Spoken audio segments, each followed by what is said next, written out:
common ground and change it. It is not light that is needed. So you have secretly traded points.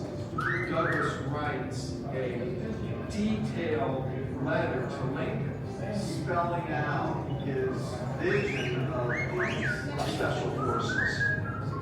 He did not let me feel for a moment that there was any difference in the color of our skin. The president is a most remarkable man. With Douglas's support, Lincoln would go on to turn the tide of the war and win re-election. The following year, Douglas returned to Washington once more to attend the inauguration. Now in this multitude with the wheat of the land, I felt myself a man among men. It's the first time a president devotes most of the speech to African Americans. Warning of the whole Come to the tiki room. Fly to the tiki room. It is a joke brought to you by Audio Animatronics. This has been a recording. blood drawn with the land shall be paid by another drawn with the sword. Work that he's done over so many years is now here at a very important moment in time. Douglas is invited to the White House for a reception. Sees Douglas entering, yells out, Here comes my friend, Frederick Douglass. There is no man in the country. So when we decided to bring to Disneyland's visitors some great moments in Mr. Lincoln's life, we began an exhaustive research. We wanted to bring to the people of today the inspiring words of the man who held this nation together during its moment of greatest crisis, the Civil War. To start with, we're fortunate in being able to secure this life mask of the 16th president. How do we get this, Blake? This is actually a copy of an original life mask by the sculptor Leonard Bull. Before Lincoln was president. Before Lincoln was president. Before he had a beard. That's right. During our exhaustive research into Lincoln's life, we studied his mannerisms, his gestures, and even his voice characteristics to create a faithful likeness of this man. if you will now please pass through the doors leading to our theater, we welcome you to Great Moments with Mr. Lincoln. Alrighty, folks, for your safety, please be sure to stand behind the red line on the carpet as the officer.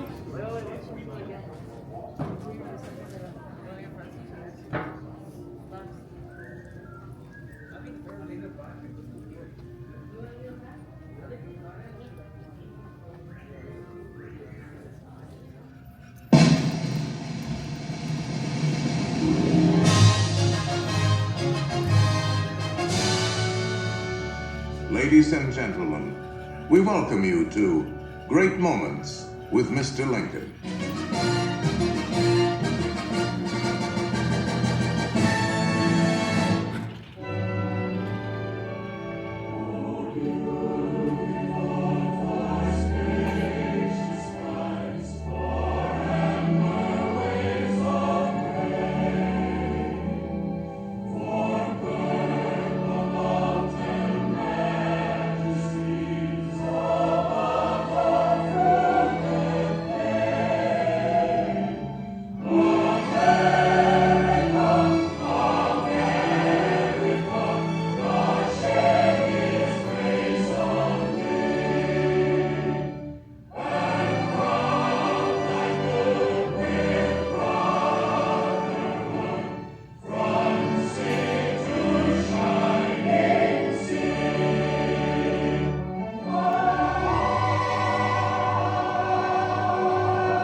This was the American dream, the prayer for the future. But that golden goal was not to be had without cost. The American way was not gained in a day. It was born in adversity, forged out of conflict, perfected and proven only after long experience and trial. In all of history, no man was dedicated to this dream more than the 16th President of these United States, Abraham Lincoln. Here in his own words is what he once wrote about himself. For at that time, very few people outside Illinois knew very much about this man from the prairie. I was born February 12th, 1809, in Hardin County, Kentucky. My father removed from Kentucky to what is now Spencer County, Indiana, in my 8th year. It was a wild region, with many bears and other wild animals still in the woods. There I grew up. I was large for my age, and had an axe put into my hands at once.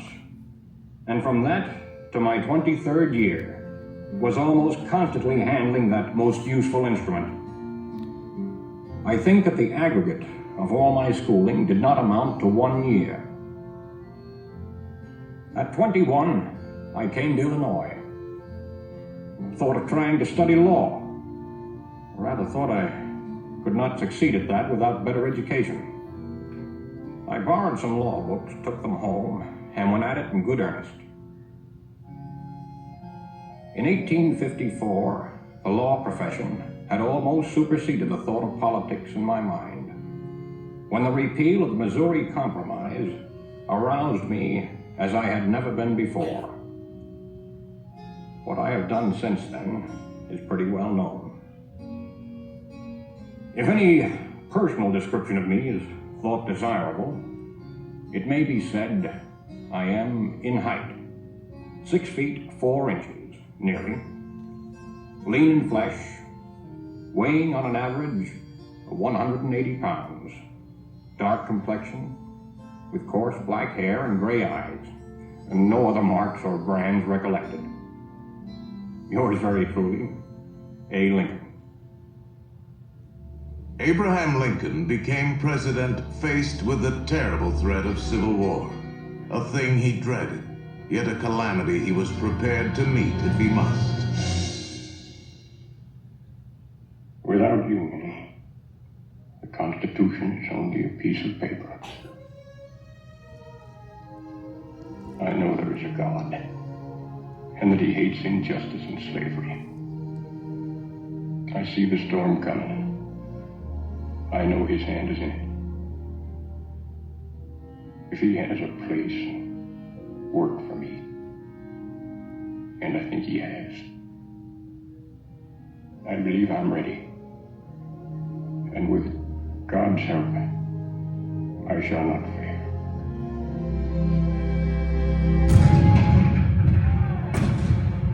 April 12, 1861, Fort Sumter. The cannons spoke for war. Civil war, violent, devastating. Now had come the reckoning, the supreme test that would decide whether a republic founded on liberty could survive the terrible strife of men's passions.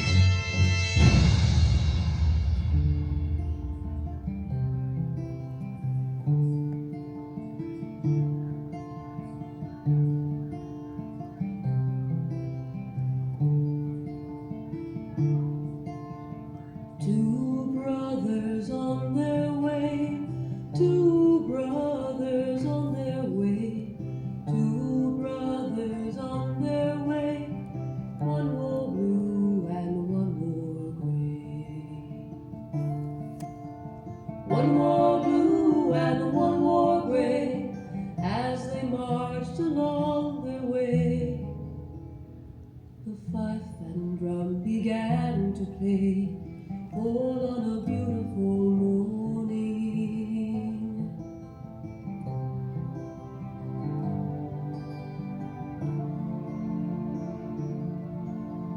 One was gentle, one was kind, one was gentle, one was kind. One came home, one stayed behind. A cannonball don't pay no mind. A cannonball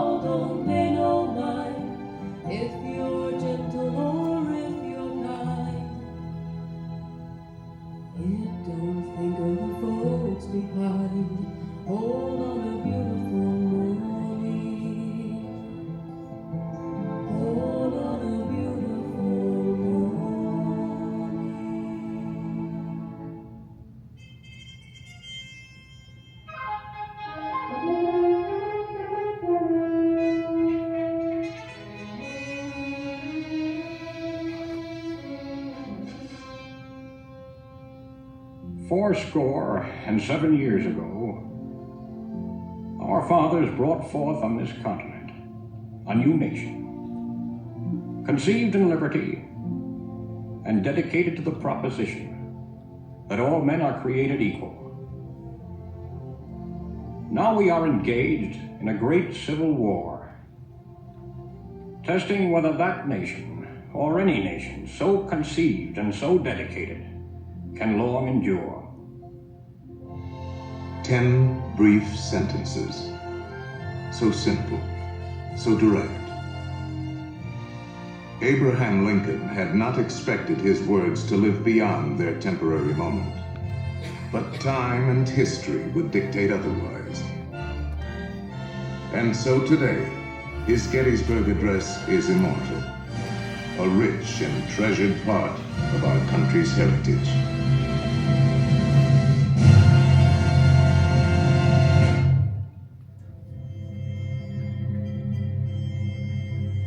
We pay tribute here not to a man who lived a century ago, but to an individual who lives today in the hearts of all freedom-loving people.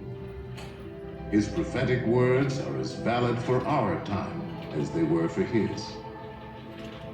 And now, the skills of the sculptor and the talents of the artist will let us relive great moments with Mr. Lincoln.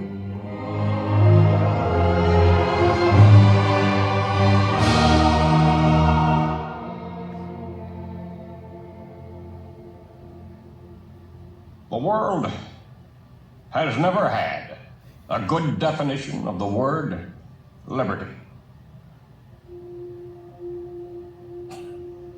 And the American people just now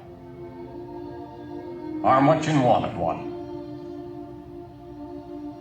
We all declare for liberty, but in using the same word, we do not all mean the same thing. What constitutes the bulwark of our liberty and independence? It is not our frowning battlements, our bristling seacoasts. These are not our reliance against tyranny. Our reliance is in the love of liberty, which God has planted in our bosoms. Our defense is in the preservation of the spirit which prizes liberty as the heritage of all men, in all lands, everywhere. Destroy this spirit,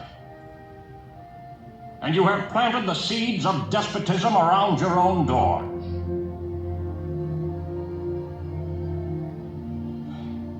At what point shall we expect the approach of danger? By what means shall we fortify against it? Shall we expect some transatlantic military giant to step the ocean and crush us with a blow? Never. All the armies of Europe, Asia, and Africa combined could not by force take a drink from the Ohio or make a track on the Blue Ridge in a trial of 1,000 years. At what point, then, is the approach of danger to be expected? I answer, if it ever reach us, it must spring from amongst us. It cannot come from abroad. If destruction be our lot, we ourselves must be its author and finisher. As a nation of free men, we must live through all times, or die by suicide. Neither let us be slandered from our duty by false accusations against us, nor frightened from it by the menaces of destruction to the government, nor of dungeons to ourselves. Let us have faith that right makes might. And in that faith, let us to the end dare to do our duty as we understand it.